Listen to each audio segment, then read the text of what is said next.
So యూకేకి వచ్చే students కి life ఎలా ఉంటుంది? ప్రతి ఒక్కరికి లైఫ్ అయితే సూపర్ ఏం ఉండదు. ఇండియాలో వచ్చేసరికి బాగా వెల్ సెటిల్డ్ అనుకోండి.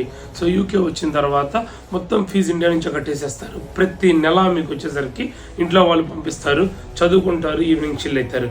బట్ అలా వచ్చే వాళ్ళు ఎంతమంది ఉంటారు? Barely hands full of people ఉంటారు. సో రిమైనింగ్ వాళ్ళందరూ ఏంటి? So middle class, lower middle class నుంచి వస్తాం కదా. సో వచ్చినప్పుడు మీరు మెంటల్ గా ప్రిపేర్ అయ్యి రండి. ఒక కొత్త కంట్రీకి వస్తున్నాము, డెఫినెట్ గా కష్టాలు ఉంటాయి. సో మనం పార్ట్ టైం జాబ్స్ చేయాలి. పార్ట్ టైం జాబ్స్ చేసేటప్పుడు చాలా కష్టంగా ఉంటుంది. ఎందుకంటే ఇండియాలో మనకి డబ్బున్నా లేకపోయినా ఏనాడు కూడా రెస్టారెంట్స్ లో పనిచేయము, పెట్రోల్ స్టేషన్స్ లో పనిచేయము. ఇక్కడికి వచ్చాక పక్కాగా చేయాల్సిందే. సో అది చేస్తూ చదువుకోవాలి కూడా. ఇదే పెద్ద ఛాలెంజ్. సో ఓన్లీ జాబ్స్ చేయడం అయితే ఈజీనే, ఎందుకంటే సరే అట్లీస్ట్ డబ్బులు వస్తున్నాయి కదా అని చెప్పి ఇటు జాబ్స్ చేయాలి, అటు చదువుకోవాలి. రెండు చేస్తేనే సెటిల్ అవడానికి ఛాన్స్ ఉంటుంది. అలా కాకుండా ఏదో పార్ట్ టైమ్స్ చేసాము, లోన్స్ కట్టామంటే ఆ మాత్రం రావడం కూడా దండగా. ఎందుకంటే అక్కడ తీసుకున్న లోన్ కట్టడానికి ఇక్కడికి వచ్చి పార్ట్ టైమ్స్ చేసేవాడికి ఎందుకు రావడం చెప్పండి. సో ప్రిపేర్డ్గా రండి, ప్లాన్డ్గా రండి, మెంటల్గా ఫిక్స్ అయ్యి రండి. అలా వస్తే మాత్రం తప్పకుండా సెటిల్ అవుతారు. Okay, thank you. మళ్ళీ కలుద్దాం.